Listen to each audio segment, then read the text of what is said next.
வந்த மத்தள சத்தம் தாளம்.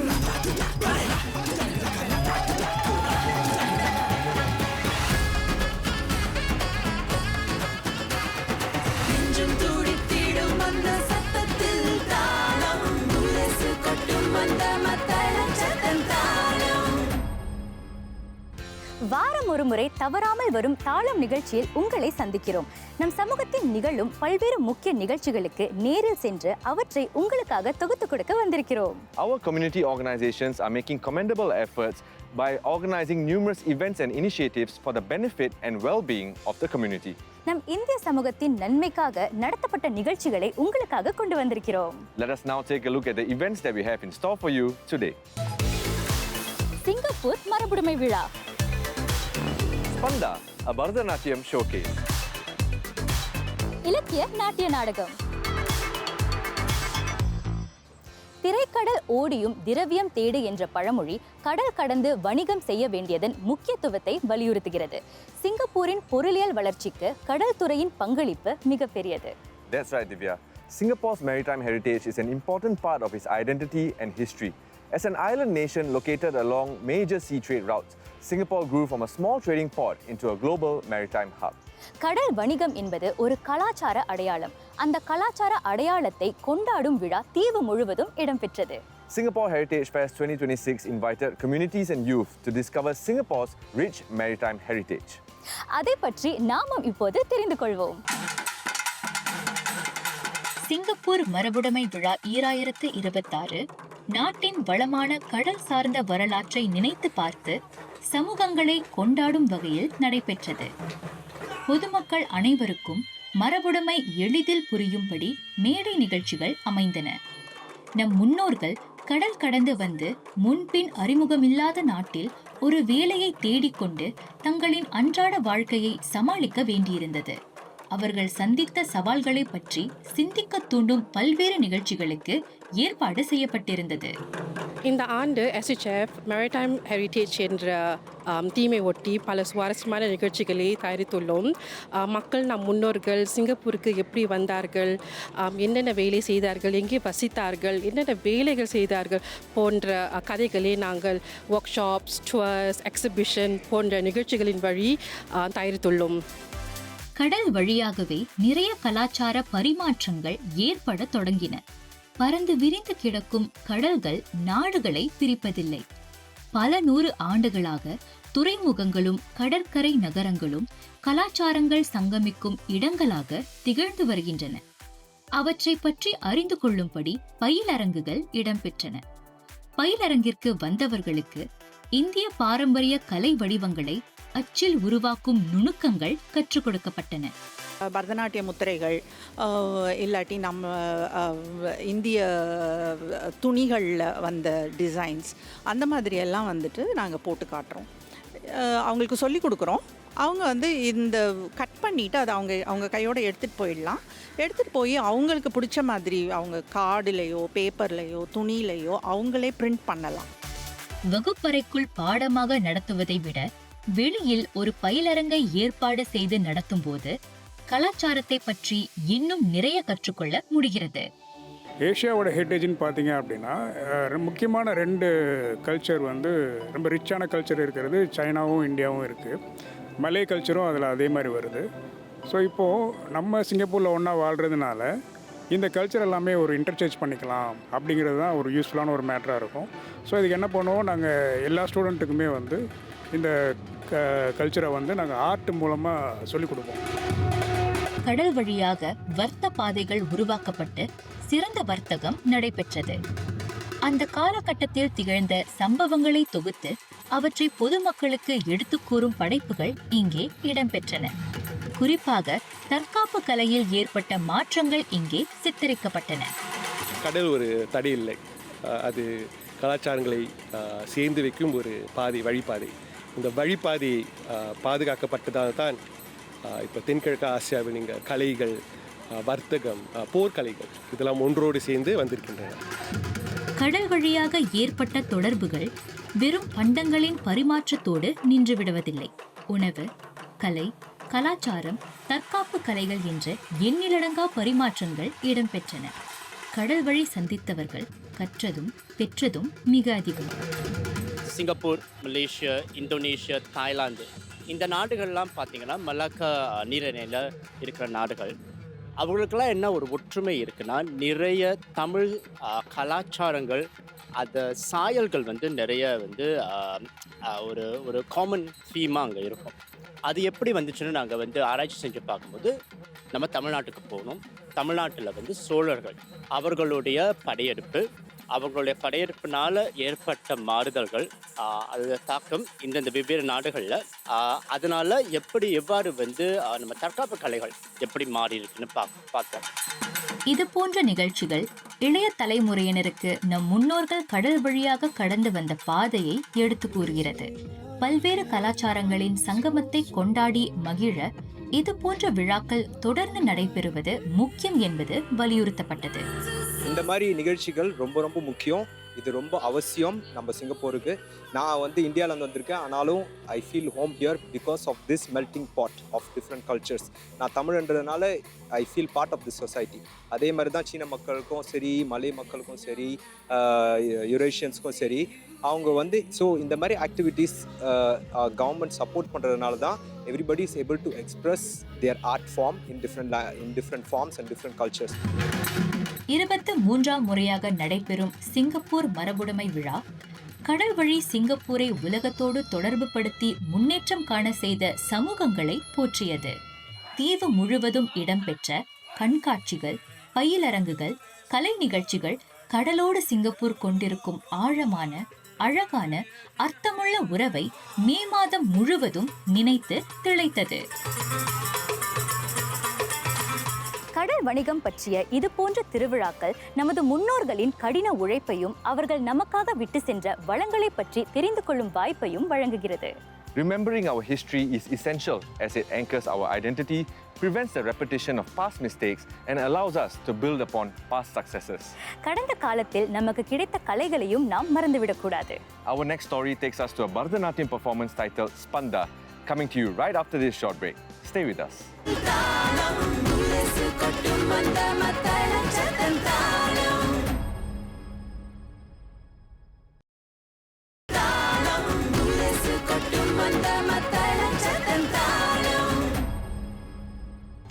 பரதநாட்டியம் நம் பாரம்பரிய கலை வடிவம். இது உடலையும் உள்ளத்தையும் ஆரோக்கியமாக வைத்திருக்க உதவுகிறது. நடனத்தை ஆடி பார்த்தவர்களுக்கு தன்னம்பிக்கை, கட்டொழுங்கு, பொறுமை போன்ற பல்வேறு நன்மைகள் கிடைக்கின்றன. Traditional art forms are important to learn, understand and preserve because they carry the history, values and wisdom of earlier generations.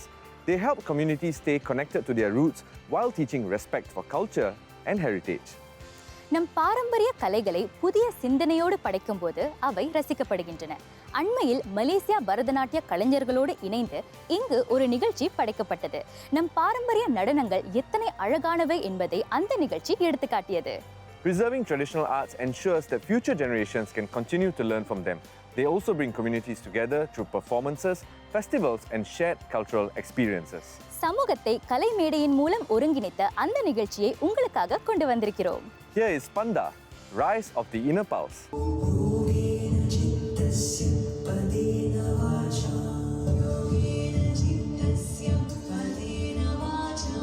Dance has long served as a bridge between the physical and the spiritual, allowing individuals to express emotions, tell stories, and connect with something greater than themselves.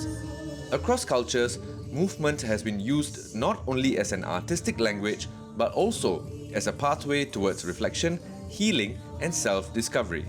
Presented by Tatva in celebration of its 10th anniversary, Spanda, Rise of the Inner Pulse brought these ideas together in a unique production that explored rhythm, energy, and inner awakening. Spanda means vibration or pulse.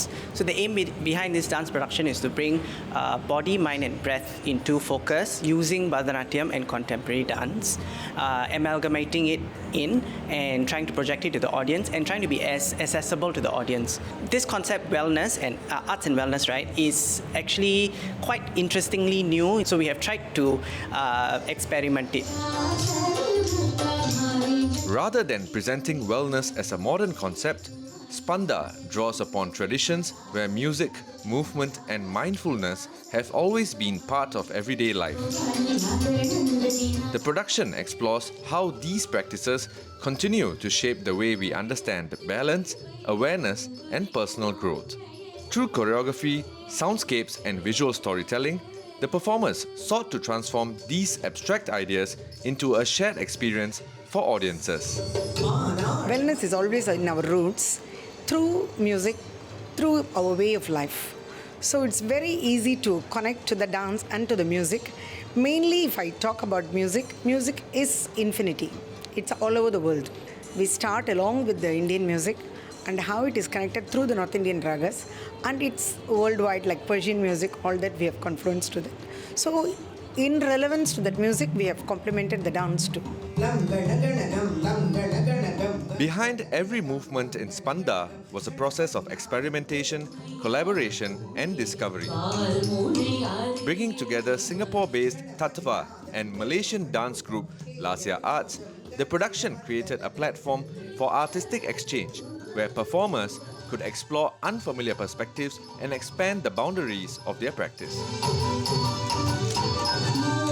As the collaboration evolved, performers were encouraged to contribute creatively, exploring new ideas, taking on unfamiliar challenges, and finding fresh ways to communicate the production's themes through dance. Being a part of Spanda has given me an opportunity to step out of my comfort zone and accept new ideas and collaborate with a team that we have not worked before. What really sticks to me is that we exchange ideas and styles, and we come from completely different backgrounds, yet we're working towards a shared vision. I've worked with Tattva before, and what's interesting is they always give opportunities to their dancers to try something new, to elevate themselves. I haven't choreographed much before. This is my first time. So I think we took about a day to choreograph it. We brought in a story, a mythological story about Krishna and Devi and how they collaborated, essentially. On stage, Spanda unfolded as a multi-layered performance that combined movement, music, and storytelling to guide audiences through different states of energy and awareness.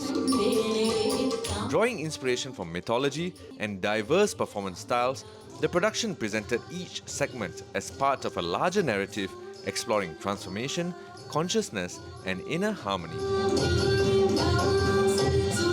By weaving together these different elements, the performance offered audiences multiple points of connection, whether through its visual imagery, musical landscape, or expressive choreography.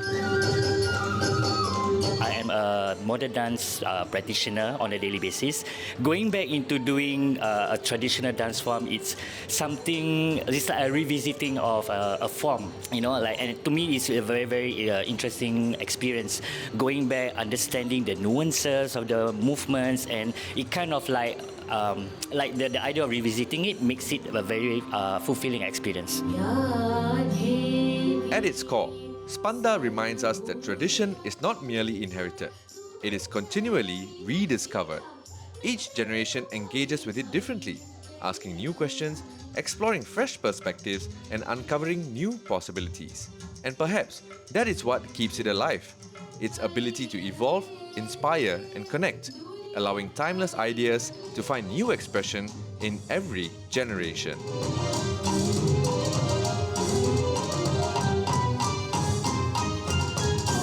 கலை நம் சமூகத்தின் முக்கிய அடையாளம் என்பதை அந்த நிகழ்ச்சியில் பார்க்க முடிந்தது.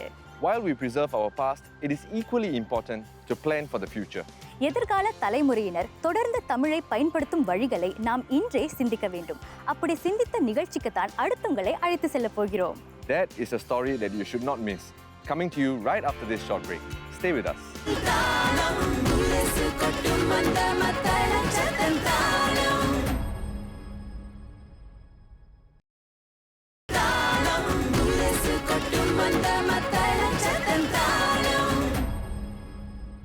தாய்மொழியை அறிந்தவர்களுக்கு அதில் பல நன்மைகள் கிடைக்கின்றன என்று பல ஆய்வுகள் கூறுகின்றன.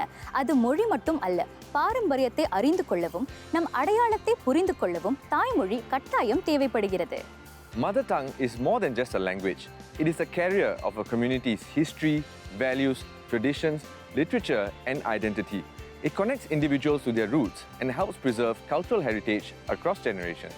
சிங்கப்பூரில் தமிழை வாழும் மொழியாக வைத்திருக்க வேண்டும் என்று பல அமைப்புகள் தங்களால் இயன்ற முயற்சியை தொடர்ந்து பல ஆண்டுகளாக செய்து வருகின்றன. இயல், இசை, நாடகம் போன்றவற்றை பயன்படுத்தி இளையர்களிடம் தமிழை கொண்டு சேர்க்கும் முயற்சிகள் தாய்மொழியின் முக்கியத்துவத்தை இளையர்களுக்கு எடுத்து சொல்கிறது.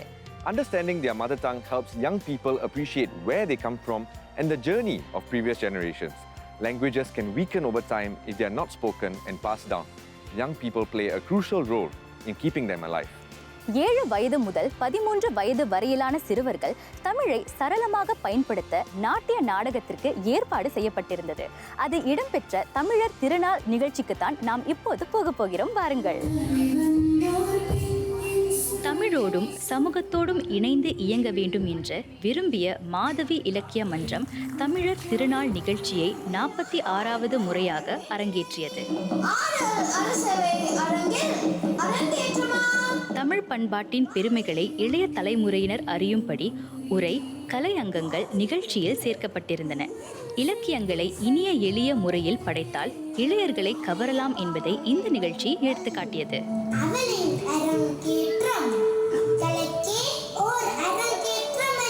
இளைய சமுதாயத்திட்ட வந்து தமிழை கொண்டு போய் சேர்க்கறத முக்கியத்துவமாக நாங்கள் நினச்சி பண்ணுறோம். அதுதான் எங்களோட நோக்கமாக இருக்குது. அதுக்கு எந்தெந்த வழியில் பண்ணலாம் அப்படின்னு பார்க்கும்போது இளைய சமுதாயத்தில் எளிதாக ஈர்க்கக்கூடிய வகை வந்து இந்த காணொலி காட்சியாக இருந்தது. அதனால் நாடகம் மூலமாக கொண்டு போய் சேர்க்கலாம் அப்படின்னு இந்த ஆண்டு வந்து மாதவி பொன்மையினால் அப்படின்னு ஒரு நாடகத்தை வந்து சிறுவர்கள் நடிக்கும்போது அது சிறுவர்கள்ட்ட எளிதாக போய் சேரும் அப்படிங்கிறதுக்காக சின்ன பிள்ளைங்களை வச்சு நடிக்க வச்சுருந்துருக்கோம்.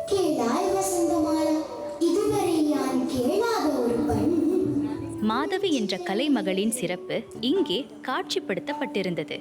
நம் இலக்கிய படைப்புகளை சாதாரண மக்கள் படித்து தெரிந்து வைத்திருக்கும் வாய்ப்பு குறைவாகவே இருக்கிறது.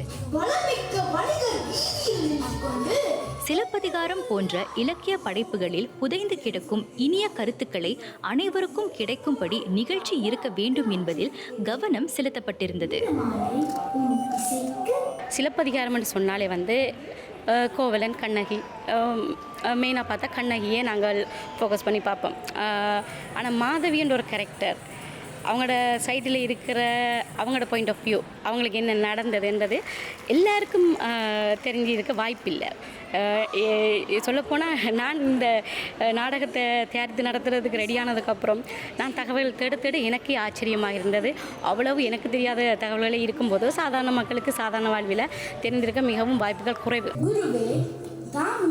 சிலப்பதிகாரம் எனும் அரும் பெரும் காப்பியத்தை உலகமே போற்றுகிறது. இளைய தலைமுறையினரின் ஈடுபாடு இருந்தால் தமிழ் என்றும் வாழும் மொழியாக இருக்கும் என்பதை உணர்ந்து இந்த நிகழ்ச்சிக்கு ஏற்பாடு செய்யப்பட்டிருந்தது. வருஷம் மாதவி இலக்கிய மன்றம் தமிழர் திருநாள் நிகழ்ச்சி நடத்துது. இந்த வருஷம் பார்த்திங்கன்னா இயல், இசை, நாடகம் இது 3ஐயும் சேர்த்து ஒரு படைப்பு நாங்கள் இந்த வருஷம் படைக்கிறோம். அதில் 7 வயசுலேருந்து 13 வயசு ஒரு குழந்தைங்க, 40 குழந்தைங்க மேலே அதில் பங்கு பெற்றிருக்காங்க. அதுதான் இந்த வருஷத்தோட நம்ம சிறப்பம்சமாக நினைக்கிறோம். சிலப்பதிகாரத்தில் மாதவிக்கு முக்கிய இடம் கொடுக்கப்பட்டிருந்தது. மாதவி சிறந்த கலைத்திறன் பெற்றிருந்தாள். சிலப்பதிகாரத்தில் மாதவியின் வாழ்க்கை, கலை, காதல், தியாகம் மற்றும் ஆன்மீக துறவு ஆகியவற்றை மையமாக கொண்டுள்ளது. இதில் வந்து மாதவியோட கதைகள் நம்ம எடுத்து பண்ணுறதுனால மாதவியோட 10 வகையான நடனங்கள் வந்து நாங்கள் காமிக்கிறோம். அதில் ஒவ்வொரு விதமான நடனம். அதில் வந்து குடை நடனம், குடம் நடனம், இந்த மாதிரி நிறைய வகைகள் இருக்குது. அதை பற்றி பசங்களுக்கு சொல்லி கொடுத்து அதை ஒவ்வொன்றும் சொல்லி கொடுத்து நான் கொரியோகிராஃபி பண்ணுறதுக்கு எனக்கு வந்து ஒரு 20 நாட்கள் எடுத்தது. சின்னஞ்சிறுவர்கள் கவிதை நடையில் அமைந்திருந்த படைப்பிற்கு நிறைய பயிற்சி செய்திருந்தனர். அவர்களின் முயற்சி இந்த மேடையில் பலன் அளித்தது. பலரின் முன் நின்று தமிழ் கவிதையை பேசி நடித்து இளையர்கள் திறன் காட்டினர். இளம் வயதில் ஏற்படும் இது போன்ற அனுபவங்கள் பிள்ளைகளை தொடர்ந்து தமிழ் மீது நாட்டம் காட்ட செய்யும். நான் வந்து இந்த நாடகத்தில் மாதவி எனும் இந்த கேரக்டரை நான் வந்து நடித்து காட்டுறேன். மாதவி யாருண்டா பாட்டு பாடுவா, ஆடுவா, யாழ் வாசிப்பா, புல்லாங்குழல் வாசிப்பா, நிறைய இசைக்கருவிகளை வாசித்து வந்தா. இயல், இசை, நாடகம் என முத்தமிழின் சுவை குறித்து சிறப்புரையும் இடம்பெற்றது. கலைப்பெருக்கும் கவிப்பெருக்கும் மக்களிடம் பெருகும்போது பள்ளத்தில் வீழ்ந்திருக்கும் மனிதர்கள் எல்லாம் உயர்ந்த நிலையை எட்டுவார்கள் என்றால் பாரதி. இளையர்களை கலைப்படைப்பில் பங்கேற்று செய்யும் போது அதில் குடும்பத்தினர் அனைவரும் பின்னால் இருந்து பங்காற்றுகின்றனர். அப்படி செய்யும் போது அனைவரிடமும் தமிழ் புழங்குகிறது, மொழியின் முக்கியத்துவம் விளங்குகிறது.